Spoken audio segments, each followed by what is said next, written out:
ए हमर प्रियसी चले बाजार हमरा सबाज ने तू देखतो हजार हमरा से तू की कका चल गलही गे प्रेम की रोगी धरा का गलही गे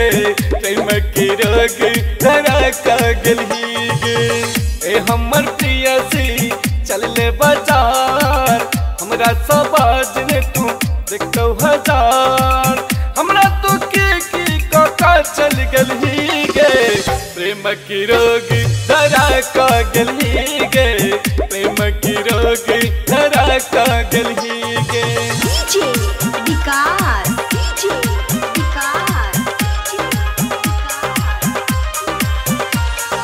मटियाला सीतामढ़ी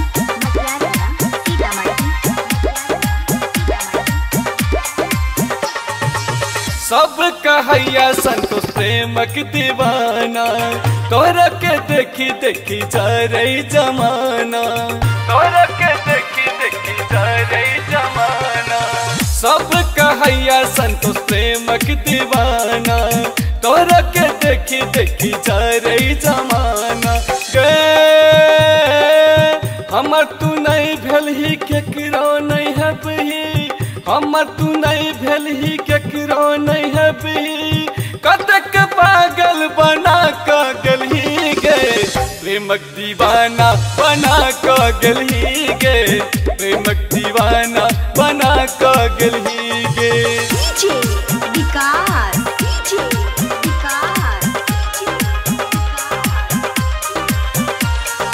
मटियाला सीतामढ़ी म्यूजिक बाय रोशन कुमार स्वर्ग के पड़ी जगह तू लगई छे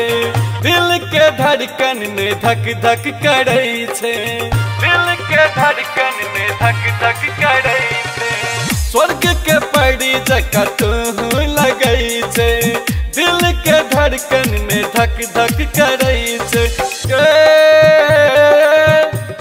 अनहरिया में तू चली अबही हमरा के दर्द दखा चल जबही हमरा के तू तरफा का चल गलही गे प्रेम की रोगी लगा का गलही गे प्रेम की रोगी लगा का गलही गे डीजे विकास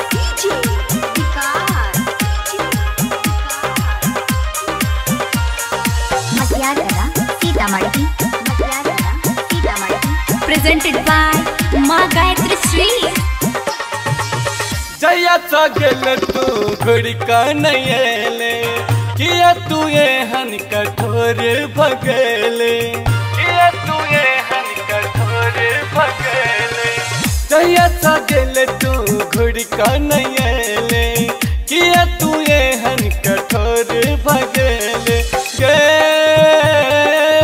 हम न जी अब हम मर जेबो तोहरे नाम के कफन वैर लेबो किया तू हमरा से दूर चल गलही गे प्रेम की रोगी धरा का गलही गे